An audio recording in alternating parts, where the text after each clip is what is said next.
ಸ್ನೇಹಿತರೆ, ಪ್ರತಿದಿನ ಜಗತ್ತಿನಲ್ಲಿ ನಡೆಯುವ ಸಣ್ಣ ಸಣ್ಣ ಘಟನೆಗಳೇ ನಾಳೆಯ ಪರೀಕ್ಷೆಗಳಲ್ಲಿ ದೊಡ್ಡ ಪ್ರಶ್ನೆಗಳಾಗುತ್ತವೆ. ಅವುಗಳೇ ನಮ್ಮ ಸ್ಪರ್ಧಾತ್ಮಕ ಬದುಕಿನ ಯಶಸ್ಸಿಗೆ ನಿರ್ಣಾಯಕ ಪಾತ್ರವನ್ನು ವಹಿಸುತ್ತವೆ. ಆದ ಕಾರಣ ಪ್ರಚಲಿತ ವಿದ್ಯಮಾನಗಳ ಮಾಹಿತಿಯು ತುಂಬ ಉಪಯುಕ್ತವಾಗಿದೆ.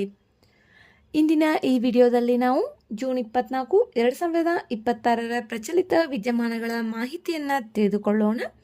ಈ ವಿಡಿಯೋದಲ್ಲಿ ಇಲ್ಲಿ ಪಟ್ಟಿ ಮಾಡಲಾಗಿರುವ ಎಲ್ಲ ವಿಷಯಗಳ ಮಾಹಿತಿಯನ್ನು ತಿಳಿದುಕೊಳ್ಳೋಣ. ಈ ವಿಷಯಗಳು ಮುಂಬರುವ ಸ್ಪರ್ಧಾತ್ಮಕ ಪರೀಕ್ಷೆಗಳಿಗೆ ಅತಿ ಉಪಯುಕ್ತವಾಗಲಿವೆ. ಆದ ಕಾರಣ ವಿಡಿಯೋವನ್ನು ಕೊನೆವರೆಗೂ ವೀಕ್ಷಿಸಿ. ಮೊದಲ ಮಾಹಿತಿ, vitamin B3. Vitamin B3 cancer ವಿರುದ್ಧ ಹೊಸ ನಿರೀಕ್ಷೆಯನ್ನು ಇಟ್ಟುಕೊಂಡು ಪ್ರಯೋಗಗಳನ್ನು ನಡೆಸಲಾಗುತ್ತಿದೆ. ಇದರ ಬಗ್ಗೆ ತಿಳಿದುಕೊಳ್ಳೋಣ. ಇದು ಆರೋಗ್ಯ ಕ್ಷೇತ್ರದ ಒಂದು ಪ್ರಮುಖ ವಿಚಾರವಾಗಿದೆ. ವಿಟಮಿನ್ B3 ಇದರ ವೈಜ್ಞಾನಿಕ ಹೆಸರು ನಿಯಾಸಿನ್. ಹೆಚ್ಚಿನ ಪ್ರಮಾಣದಲ್ಲಿ ನೀಡುವುದರಿಂದ ಗ್ಲಿಯೋಬ್ಲಾಸ್ಟೋಮಾ ಎಂಬ ಆಕ್ರಮಣಕಾರಿ ಮೆದುಳಿನ ಕ್ಯಾನ್ಸರ್ ವಿರುದ್ಧ ಹೋರಾಡಲು ಸಹಾಯವಾಗಬಹುದೇ ಎಂಬುದರ ಕುರಿತು ಕ್ಲಿನಿಕಲ್ ಪ್ರಯೋಗಗಳು ನಡೆಯುತ್ತಿವೆ. ವಿಟಮಿನ್ B3 ಒಂದು ನೀರಿನಲ್ಲಿ ಕರಗುವ ವಿಟಮಿನ್ ಆಗಿದ್ದು, ನಮ್ಮ ದೇಹದ ಶಕ್ತಿ ಉತ್ಪಾದನೆ ಮತ್ತು ಜೀವಕೋಶಗಳ ಕಾರ್ಯದಲ್ಲಿ ಪ್ರಮುಖ ಪಾತ್ರ ವಹಿಸುತ್ತದೆ. ನೀರಿನಲ್ಲಿ ಕರಗುವ ವಿಟಮಿನ್ಗಳು ವಿಟಮಿನ್ B ಆ್ಯಂಡ್ C. ಕೊಬ್ಬಿನಲ್ಲಿ ಕರಗುವ ವಿಟಮಿನ್ಗಳು vitamin A, vitamin D, vitamin E and vitamin K. ಇವೆಲ್ಲವೂ ಕೊಬ್ಬಿನಲ್ಲಿ ಕರಗುವ ವಿಟಮಿನ್ಗಳಾಗಿವೆ. ಆಹಾರ ಮತ್ತು ಪೂರಕಗಳಲ್ಲಿ ವಿಟಮಿನ್ B3 ಮುಖ್ಯವಾಗಿ 2 ರೂಪಗಳಲ್ಲಿ ಕಂಡುಬರುತ್ತದೆ. ನಿಕೋಟಿಕ್ ಆಮ್ಲ, ನಿಕೋಟಿನಾಮೈಡ್. ಇವು ಕಂಡುಬರುತ್ತವೆ.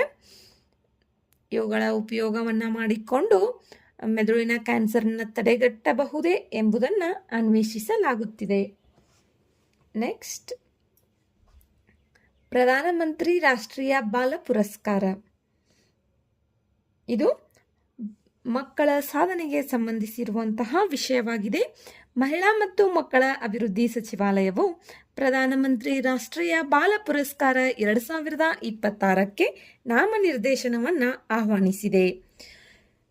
ಇದು ದೇಶದ ಮಕ್ಕಳಿಗೆ ನೀಡುವ ಅತ್ಯುನ್ನತ ನಾಗರಿಕ ಗೌರವವಾಗಿದೆ. ಈ ಪ್ರಶಸ್ತಿಯನ್ನು ಪ್ರತಿ ವರ್ಷ ವೀರ ಬಾಲ್ ದಿವಸ್ ದಿನದಂದು ಭಾರತದ ರಾಷ್ಟ್ರಪತಿಗಳು ಪ್ರದಾನ ಮಾಡುತ್ತಾರೆ. ಇದು ಮಕ್ಕಳ 6 ಕ್ಷೇತ್ರಗಳ ಸಾಧನೆಯನ್ನು ಗೌರವಿಸುತ್ತದೆ. ಶೌರ್ಯ, ಸಮಾಜ ಸೇವೆ, ಪರಿಸರ, ಕ್ರೀಡೆ, ಕಲೆ ಮತ್ತು ಸಂಸ್ಕೃತಿ, ವಿಜ್ಞಾನ ಮತ್ತು ತಂತ್ರಜ್ಞಾನ. ಈ 6 ಕ್ಷೇತ್ರಗಳಲ್ಲಿ ಸಾಧನೆ ಮಾಡಿದ 5 ರಿಂದ 18 ವರ್ಷಗಳ ಒಳಗಿನ ಮಕ್ಕಳಿಗೆ ಈ ಪ್ರಶಸ್ತಿಯನ್ನು ನೀಡಲಾಗುತ್ತದೆ.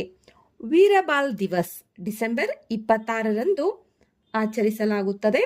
ಸಾಹಿಬ್ ಜಾದಾ ಜೋರಾವರ್ ಸಿಂಗ್ ಮತ್ತು ಸಾಹಿಬ್ ಜಾದಾ ಫತೇ ಸಿಂಗ್ ಇವರ ಸ್ಮರಣಾರ್ಥ ಈ ದಿನವನ್ನು ಆಚರಿಸಲಾಗುತ್ತದೆ. ನೆಕ್ಸ್ಟ್, ಅಂತರಂ ಇಡುಕ್ಕಿ. ಇದು ಹೊಸ ಹುಲಿ ಪತಂಗದ ಜಾತಿಯಾಗಿದೆ. ಇದು ಒಂದು ಆಸಕ್ತಿದಾಯಕ ಜೀವ ವೈವಿಧ್ಯದ ಸುದ್ದಿಯಾಗಿದೆ. ಪಶ್ಚಿಮ ಘಟ್ಟಗಳಲ್ಲಿ ಸಂಶೋಧಕರು ಹೊಸ ಹುಲಿ ಪತಂಗದ ಕುಲ ಮತ್ತು ಜಾತಿಯನ್ನು ಪತ್ತೆ ಹಚ್ಚಿದ್ದಾರೆ. ಅದಕ್ಕೆ ಅಂತರಂ ಇಡುಕ್ಕಿ ಎಂದು ಹೆಸರಿಸಲಾಗಿದೆ. ಇದು ಕೇರಳದ ಇಡುಕ್ಕಿ ಜಿಲ್ಲೆಯಲ್ಲಿ ಪತ್ತೆಯಾಗಿದೆ. ಹುಲಿ ಪತಂಗಗಳು ಪರಾಗಸ್ಪರ್ಶದಲ್ಲಿ ಸಹಾಯ ಮಾಡುತ್ತವೆ. ಹಲವು ಜೀವಿಗಳಿಗೆ ಆಹಾರದ ಮೂಲವಾಗಿವೆ. ಪರಿಸರ ಬದಲಾವಣೆಯ ಸೂಚಕಗಳಾಗಿವೆ. ಪತಂಗಗಳು ಲೆಪಿಡೋಪ್ಟೆರಾ ಗಣಕ್ಕೆ ಸೇರಿದ ಕೀಟಗಳಾಗಿವೆ. ಅದೇ ರೀತಿ ಇವು ಪಶ್ಚಿಮ ಘಟ್ಟಗಳಲ್ಲಿ ಕಂಡುಬಂದಿದೆ. ಪಶ್ಚಿಮ ಘಟ್ಟಗಳ ಸಂರಕ್ಷಣೆಗೆ ಸಂಬಂಧಿಸಿದ ಸಮಿತಿಗಳು ಯಾವುವು ಎಂಬುದನ್ನು ನೀವು ಕಮೆಂಟ್ ಮಾಡಿ. ನೆಕ್ಸ್ಟ್, ಅಂತಾರಾಷ್ಟ್ರೀಯ ಕಡಲ ಸಂಸ್ಥೆ IMO. ಅಂತಾರಾಷ್ಟ್ರೀಯ ಕಡಲ ಸಂಸ್ಥೆ ಇದರ ಮುಖ್ಯ ಉದ್ದೇಶ ಅಂತಾರಾಷ್ಟ್ರೀಯ ಸಾಗಣೆಯ ಸುರಕ್ಷತೆ, ಹಡಗುಗಳ ಭದ್ರತೆ, ಸಮುದ್ರ ಮಾಲಿನ್ಯದ ನಿಯಂತ್ರಣವಾಗಿದೆ. ಇದು ಇವಾಗ ಏಕೆ ಸುದ್ದಿಯಲ್ಲಿದೆ ಎಂಬುದನ್ನು ತಿಳಿದುಕೊಳ್ಳೋಣ. ಇತ್ತೀಚೆಗೆ ಅಂತಾರಾಷ್ಟ್ರೀಯ ಕಡಲ ಸಂಸ್ಥೆ ಪ್ರಧಾನ ಕಾರ್ಯದರ್ಶಿಯವರು ಪಶ್ಚಿಮ ಏಷ್ಯಾದಲ್ಲಿನ ಯುದ್ಧದಿಂದಾಗಿ ಪರ್ಷಿಯನ್ ಕೊಲ್ಲಿಯಲ್ಲಿ ಸಿಲುಕಿರುವ ಎಲ್ಲ ಹಡಗುಗಳನ್ನು ಮತ್ತು ಅವುಗಳಲ್ಲಿರುವ 11,000 ನಾವಿಕರನ್ನ ಸ್ಥಳಾಂತರಿಸುವ ಯೋಜನೆಯನ್ನ ಘೋಷಿಸಿದ್ದಾರೆ.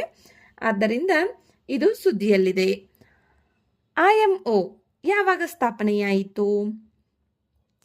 ಇದನ್ನ 1948ರಲ್ಲಿ ಅಂತರ್ ಸರ್ಕಾರಿ ಕಡಲ ಸಲಹಾ ಸಂಸ್ಥೆಯಾಗಿ ಸ್ಥಾಪಿಸಲಾಯಿತು. 1959ರಲ್ಲಿ ಇದು ವಿಶ್ವಸಂಸ್ಥೆಯ ವಿಶೇಷ ಸಂಸ್ಥೆಯಾಯಿತು. 1982ರಲ್ಲಿ ಅಂತಾರಾಷ್ಟ್ರೀಯ ಕಡಲ ಸಂಸ್ಥೆ ಎಂದು ಮರುನಾಮಕರಣ ಮಾಡಲಾಯಿತು. ಇದರ ಸ್ಥಾಪನೆಯಾಗಿದ್ದು 1948. ಇದು ವಿಶ್ವಸಂಸ್ಥೆಯ ಭಾಗವಾಗಿದ್ದು 1959. ಇದಕ್ಕೆ ಮರುನಾಮಕರಣವಾಗಿದ್ದು 1982. ಇದರ ಪ್ರಧಾನ ಕಚೇರಿ ಲಂಡನ್ನಲ್ಲಿದೆ. ಇದು ಪ್ರಸ್ತುತ 176 ಸದಸ್ಯ ರಾಷ್ಟ್ರಗಳನ್ನು ಹೊಂದಿದೆ. ಭಾರತವು 1959ರಿಂದ ಸದಸ್ಯ ರಾಷ್ಟ್ರವಾಗಿದೆ. ನೆಕ್ಸ್ಟ್, ಸಹಾರಿಯಾ ಬುಡಕಟ್ಟು. ಇದು ಇವಾಗ ಏಕೆ ಸುದ್ದಿಯಲ್ಲಿದೆ ಎಂಬುದನ್ನು ತಿಳಿದುಕೊಳ್ಳೋಣ. ಇತ್ತೀಚೆಗೆ ರಾಷ್ಟ್ರಪತಿಗಳು ಮಧ್ಯಪ್ರದೇಶದ ಕುನೋ ರಾಷ್ಟ್ರೀಯ ಉದ್ಯಾನವನದಲ್ಲಿ ಸಹಾರಿಯಾ ಬುಡಕಟ್ಟಿನ ಸದಸ್ಯರೊಂದಿಗೆ ಸಂವಾದವನ್ನ ನಡೆಸಿದ್ದಾರೆ. ಆದ ಕಾರಣ ಇದು ಸುದ್ದಿಯಲ್ಲಿದೆ. ಇದು ವಿಶೇಷವಾಗಿ ದುರ್ಬಲ ಬುಡಕಟ್ಟು ಗುಂಪುಗಳಲ್ಲಿ ಒಂದಾಗಿದೆ. ಇವರು ಮುಖ್ಯವಾಗಿ ಮಧ್ಯಪ್ರದೇಶ್, ರಾಜಸ್ಥಾನ್ ಈ ರಾಜ್ಯಗಳಲ್ಲಿ ವಾಸಿಸುತ್ತಾರೆ. ಇವರ ವಸತಿಗಳನ್ನ ಸೆಹರಾನ ಎಂದು ಕೂಡ ಕರೆಯಲಾಗುತ್ತದೆ. ಇವರು ಕಾಡಿನೊಂದಿಗೆ ನಿಕಟ ಸಂಬಂಧ ಹೊಂದಿರುವ ಜೀವನ ಶೈಲಿಯನ್ನ ಹೊಂದಿದ್ದಾರೆ. ಸಹಾರಿಗಳು ತಮ್ಮ ಮೂಲ ಭಾಷೆಯನ್ನ ಕಳೆದುಕೊಂಡಿದ್ದರು. ಇವರು ವಾಸಿಸುವ ಪ್ರದೇಶಗಳ ಸ್ಥಳೀಯ ಉಪಭಾಷೆಗಳನ್ನ ಮಾತನಾಡುತ್ತಾರೆ. ಇವರನ್ನ ಸೆಹೆರ್, ಸೈರ್, ಸವರ್, ಸೋನಾರ್, ಸಹರಾ ಇತ್ಯಾದಿ ಹೆಸರುಗಳಿಂದಲೂ ಕೂಡ ಕರೆಯಲಾಗುತ್ತದೆ. ಇವರು ಆನಿಮಿಸ್ಟಿಕ್ ವಂಶಗಳೊಂದಿಗೆ ಭವಾನಿಗೊಂಡ ದೇವತೆ ಮತ್ತು ಬೀಜಾಸುರರಂತಹ ಸ್ಥಳೀಯ ದೇವತೆಗಳ ಪೂಜೆಯಿಂದ ತುಂಬಿದ ಹಿಂದೂ ಧರ್ಮವನ್ನು ಆಚರಿಸುತ್ತಾರೆ. ನೆಕ್ಸ್ಟ್, ಬ್ಯೂರೋವೆಸ್ಟಿನಿಕ್ ಕ್ಷಿಪಣಿ. ಇದು ಜಗತ್ತಿನ ರಕ್ಷಣಾ ಕ್ಷೇತ್ರದ ಪ್ರಮುಖ ಸುದ್ದಿಯಾಗಿದೆ. ಇದು ರಷ್ಯಾಕ್ಕೆ ಸಂಬಂಧಪಟ್ಟಂತಹ ಒಂದು ಕ್ಷಿಪಣಿಯಾಗಿದೆ. ನ್ಯಾಟೋ ಇದನ್ನು SSC-X9 ಸ್ಕೈಫಾಲ್ ಎಂದು ಕೂಡ ಕರೆಯುತ್ತಿದೆ. ಇದನ್ನು ರಷ್ಯಾ ದೇಶವು ಅಭಿವೃದ್ಧಿಪಡಿಸಿದೆ. ಇದು ನೆಲದಿಂದ ಉಡಾಯಿಸುವ ಕ್ಷಿಪಣಿ, ಪರಮಾಣು ಚಾಲಿತ ಕ್ರೂಸ್ ಕ್ಷಿಪಣಿ, ದೀರ್ಘ ದೂರದ ದಾಳಿ ಸಾಮರ್ಥ್ಯ ಹೊಂದಿರುವ ಅಸ್ತ್ರವಾಗಿದೆ. ಇದು ಸಣ್ಣ ಪರಮಾಣು ರಿಯಾಕ್ಟರ್ನಿಂದ ಶಕ್ತಿಯನ್ನು ಪಡೆದುಕೊಳ್ಳುತ್ತದೆ. ಇದು ವಿಶ್ವದ ಮೊದಲ ಪರಮಾಣು ಚಾಲಿತ ಕ್ರೂಸ್ ಕ್ಷಿಪಣಿಯಾಗಿದೆ. ರಷ್ಯಾದ ಅಧ್ಯಕ್ಷರು 2018ರ ಭಾಷಣದಲ್ಲಿ ಪರಿಚಯಿಸಿದ 6 ಕಾರ್ಯತಂತ್ರದ ಅಸ್ತ್ರಗಳಲ್ಲಿ ಇದು ಒಂದಾಗಿದೆ. ಬ್ಯೂರೋವೆಸ್ಟಿನಿಕ್ ಕ್ಷಿಪಣಿ ಇದನ್ನು ರಷ್ಯಾ ದೇಶ ಅಭಿವೃದ್ಧಿಪಡಿಸಿದೆ. ಇದು ವಿಶ್ವದ ಮೊದಲ ಪರಮಾಣು ಚಾಲಿತ ಕ್ರೂಸ್ ಕ್ಷಿಪಣಿಯಾಗಿದೆ. Next, volcano de ಪ್ಯೂಗೋ.